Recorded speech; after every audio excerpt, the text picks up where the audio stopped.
네, 오늘은 마지막 정치 토픽입니다. 정치판 물 흐르는 미꾸라지 3인방이 있다. 이김장. 제가 정치부 기자 생활 상당히 오래 했습니다. 88년부터 국회 출입하고 청와대 출입을 하고, 또 특히 청와대는 한 10년 출입을 했지만 국회를 뭐 20년, 한 25년을 출입을 했죠. 물론 뭐 데스크로 정치부장이나 아니면은 서울 제재본부장으로 이렇게 데스크를 본 적도 있지만 출입을 많이 하고, 지금도 뭐 그 정치 관련 여러 가지 행사도 가고 보는데, 최근에 정치인들 중에서 이 사람이 과연 국민을 위한 정치를 하는 것인지, 그냥 정치꾼으로 아주 피상적인, 계속, 그러니까 어떤 정치를 하려면은 정책도 알아야 되고 여러 가지 국민 편에 서서 뭐 법안도 만들고 해야 되는데, 그게 아니고 그냥 말싸움만 하고 자극적인 이야기만 하고 어디 가서 자기들끼리 어울려 다니면서 술 먹으면서 뒷담화하고 성추행하고, 그런 사람들이 지금 배지를 달고 하는 경우가 많습니다. 자, 오늘 김남국, 코인 하던 그 김남국, 이게 지금 이재명의 디지털 소통 비서관으로 들어갔는데, 이 사람이 그거 또 오늘 국회에서 문진석 더불어민주당 의원이 김남국에게 텔레그램 메시지를 보낸 게 또 언론사의 카메라에 포착됐죠. 맨날 이런 일을 하니까는 계속 포착이 돼도 또 하고 또 포착되고 또 포착되고 또 포착됩니다. 어떤 사람들은 이 사람들이 너무 부주의한데 왜 그렇게 자꾸 언론 카메라에 찍혀놓냐 하는데, 이 일을 밥 먹듯이 하니까 그 중에 하나씩 포착이 되는 거죠. 우선 그거 먼저 보여드리겠습니다. 자, 어떤 내용이냐. 텔레그램 메시지 문진석이 김남국에게 보내는 내용입니다. 문진석이 뭐라고 하느냐. 본회의장에서 남국아, 홍성범은 우리 중대 후배고, 중앙대학교 후배고, 대통령이 도지사 출마할 때 대변인도 했고 자동차 산업협회 본부장도 해서 회장하는데 자격은 되는 것 같은데 아우가 추천 좀 해줘.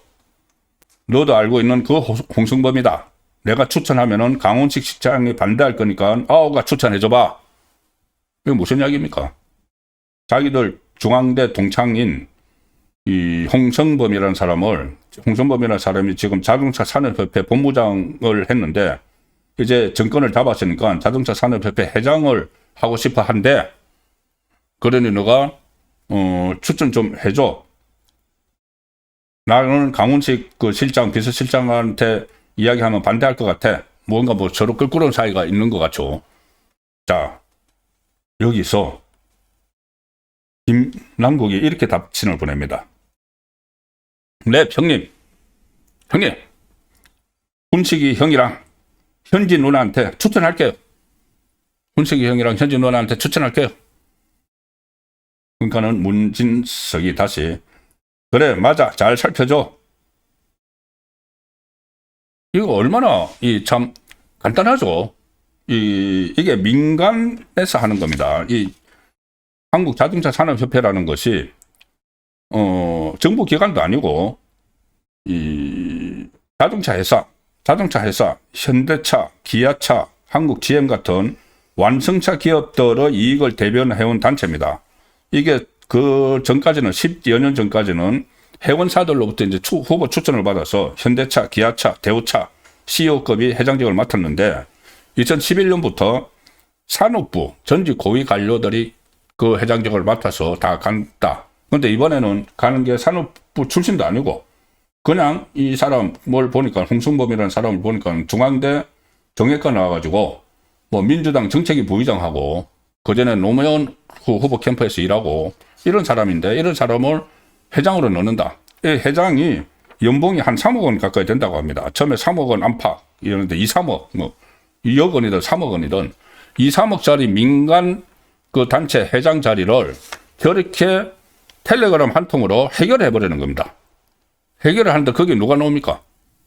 훈식이 형. 현지 누나, 김현지, 총무비서관으로 있다가 국정감사 안 받으려고 이재명 바로 곁에 일부석 실장으로 간 그 김현지. 그러면은 현지 누나한테 그렇게 이야기하겠죠. 아, 그 사람 홍성범 우리 중앙대 나왔으니까는 이 대통령님하고도 그 후배야. 뭐 후배가 된지 선배가 된지 중앙대 동창이야. 자, 그렇게 그 민간 단체 그 자동차 회사들에 좀 이야기를 좀 해줘. 그러면 김현지가 자동차 회사 CEO들한테 이야기를 할 수가 있다는 이야기죠. 그리고 이게 지금 저렇게 포착이 됐지만은 그동안 6개월 동안 얼마나 많은 저런 비슷한 것들이 있었겠습니까? 그러니 이렇게 아주 자연스럽지 않습니까? 자기들끼리 이야기하는 게 굉장히 자연스럽죠. 네, 형님. 군식이 형이랑 현지 누나한테 추천할게요. 한 번, 두 번 해본 솜씨가 아니죠, 이거는. 그리고 김남국은 지금 그 용산 안에 들어가 있으니까는, 비서실 안에 들어가 있으니까는 루트를 아는 겁니다. 이거, 그래? 이거 들어왔는데 누구한테 해야 되지? 자, 그 문진석은 강원식 실장이 반대할 거니까 이렇게 했는데, 그거 강원식 실장한테 이야기해서 되는 게 아니고, 훈식이 형한테도 이야기하지만, 내가 그 현지 누나한테 이야기할게. 현지 누나가 훈식이보다 더 세. 그 얘기죠. 사실 강원식이 비서실장으로 가는데도 김현지가 힘을 썼다. 그전에는 홍익표인가요? 그쪽에 비서실장으로 내정이 돼 있었는데 그런 이야기까지 나왔었던 적이 있습니다. 그러니까 뭐 훈식이 형은 그냥 이야기는 뭐 해야 되지만은 현지 누나한테 이거 이야기해야 돼. 지금까지 드러났던 의혹들이 전부 다 사실인 걸로 딱 확인이 되는 순간이죠. 저거 국정농단입니다. 어떻게 아무런 권한도 없는 그 사람이 민간단체 연봉 2억 3억 되는 자리를 저렇게 텔레그램 하나로 해결을 해버리는 순간. 그리고 저거 하나겠습니까? 네.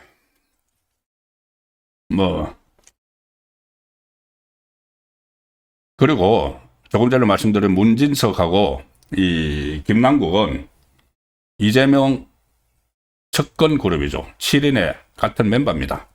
정성호가 자장으로 있던 7인의 멤버인데, 자, 이 7인회라는 모임, 여기도 참, 제가 오늘 이것 때문에 다시 이것을 좀 찾아봤는데, 기사 하나를 좀 보여드리죠. 중앙일보 기사입니다. 중앙일보가,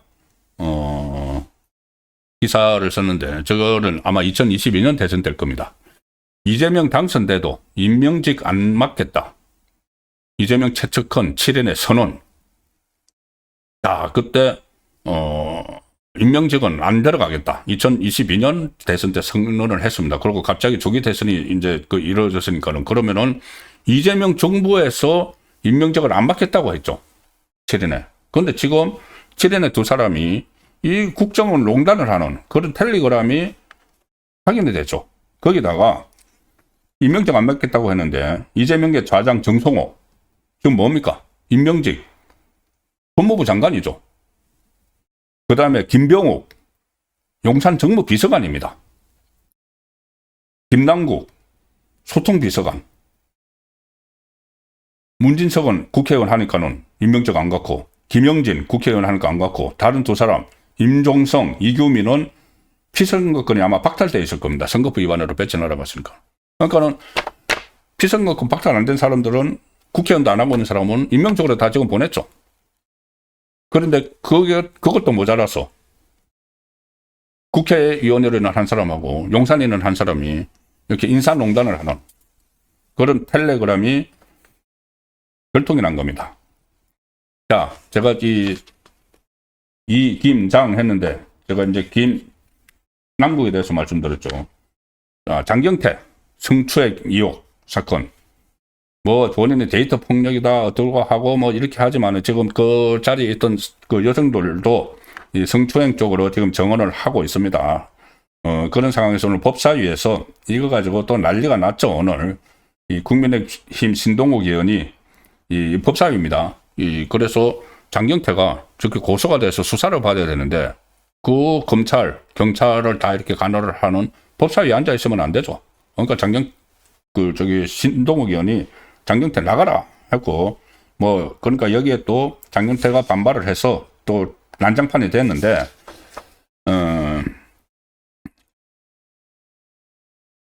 이 그 장경태하고 조금 전에 말씀드린 김남국하고 아주 절친입니다. 이 두 사람이 또 절친인데 그 전에 이 김남국이 코인 사건에 이막그 파장이 일어났을 때 장경태가 김남국한테 당에 부담을 주지 말고 개인 자격으로 수사를 받으라 이렇게 하면서 좀 탈당을 좀 해라 이런 말을 했습니다.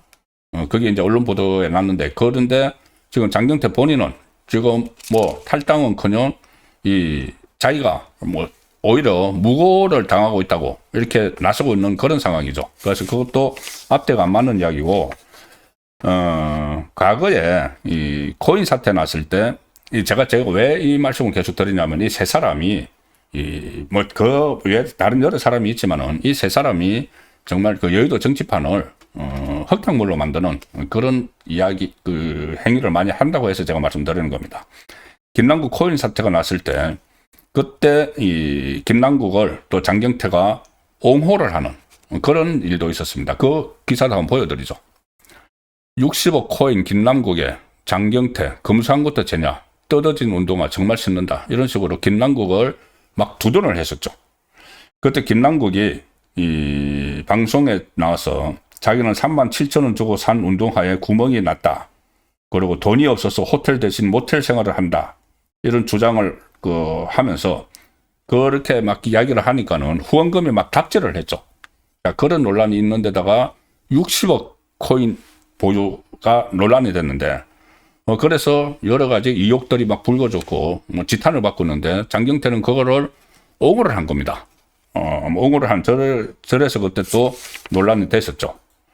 자, 그런데 이준석 지금 이 장경태 성추문 사건에 거기에 이준석의 보좌진들이 지금 많이 거론이 되고 있죠. 처음에 장경태에게 그쪽으로 오라고 술자리로 오라고 한 사람도 이준석의 이 보좌진입니다. 보좌진이고 이준석 방에 있던 사람들이 연루가 됐는데, 이준석은 과거에 조금 전에 말씀드린 이 좌파 진영에 있는 김남국하고 장경태를 아주 극찬을 한 적이 있습니다. 그 기사도 보여드리죠. 제가 생각이 나서 지금 계속 기사를 다 찾아본 겁니다. 이준석이 민주당의 김남국, 장경태 무서운 주체 돌변할 수 있다.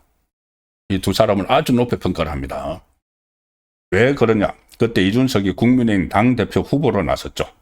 그래서 젊은 정치인들이 앞으로 전면에 나서야 된다는 식으로 이야기를 하다가 민주당에서는 김남국하고 장경태가 아주 큰 역할을 할 수가 있다고 이야기를 한 그 기사 내용입니다. 김남국은 코인으로 그렇게 논란을 일으켰고, 장경태는 그전에도 엄청난 여러 가지 소용돌이 소동을 일으켰죠. 그러다가 이제 성추문까지 고소가 되는 상황인데 무서운 주체로 돌변할 수 있다. 그런데 이 사람들이 마지막 제가 자료 화면 보여드리겠습니다.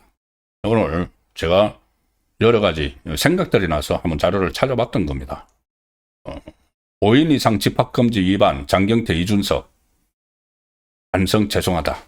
이거는 뉴스원 2021년 기사입니다. 그때 우리 코로나 때문에 방역 수칙이 있었죠. 5인 이상 집합금지. 그런데 그때 그 젊은 정치인들이 그걸 다 어기고 자기들끼리 술 먹다가 적발된 그런 일들도 있었죠. 그래서 제가 오늘 김남국하고 장경태의 이런 일탈 정도가 아니죠. 김남국은 이거는 거의 뭐 범죄 국정농단입니다. 국정농단이고, 장경태도 지금 뭐 범죄 혐의인지 또 살펴봐야 되는 그런 상황인데, 이런 류의 정치인들이 여의도 정가에서 계속 여기저기 다니면서 좀 흙탕물을 일으키는 그런 내용이 생각이 나서 정리를 한번 해드렸습니다. 이런 사람들이 무슨 정치권의 중심에 서가지고 자극적이고 표피적인 그런 메시지를 막 내는 거 하면은 이런 정말 품위를 손상시키는 그런 행동들도 하기 때문에 제가 전해드렸습니다.